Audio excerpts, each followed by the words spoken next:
sehat, Bu. Baik, alhamdulillah. Siapa yang tidak masuk? Hadir semua, Bu.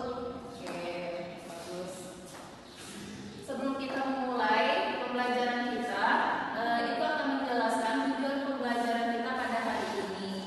Tujuan pembelajaran kita yang pertama itu agar peserta didik dapat memahami hakikat penciptaan manusia.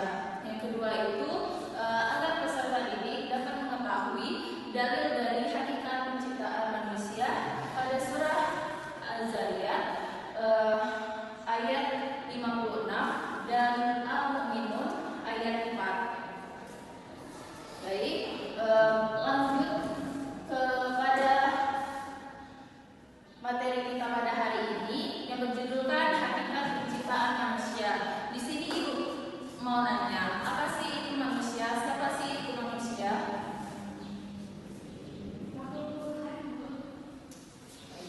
Manusia adalah makhluk ciptaan Allah Subhanahu wa taala yang paling sempurna. Manusia adalah makhluk ciptaan Allah yang paling tinggi derajatnya di antara makhluk lain. Yang membedakannya yaitu manusia diberikan akal kepada Allah Subhanahu wa taala serta unsur jasmani dan rohani sebagai hakikatnya. Manusia diciptakan Allah Subhanahu wa taala yang awal mulanya itu dari tanah.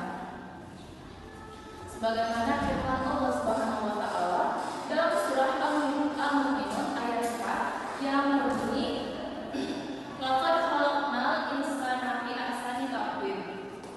Yang artinya yaitu manusia itu yang artinya sesungguhnya kami menciptakan manusia dalam bentuk yang sebaik-baiknya.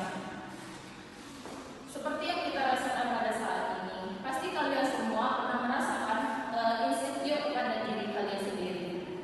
Kita sebagai makhluk Allah hendaklah kita bersyukur atas apa yang kita punya, atas apa insecure baik itu dari fisik, kemudian dari segi harta, jabatan, dan lain sebagainya. Allah menciptakan manusia dalam bentuk yang sebaik-baiknya. Manusia diciptakan oleh Allah Subhanahu wa taala sebagai khalifah di muka bumi ini.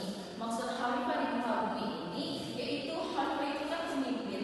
Jadi manusia itu adalah pemimpin bagi seluruh makhluk. Jadi manusia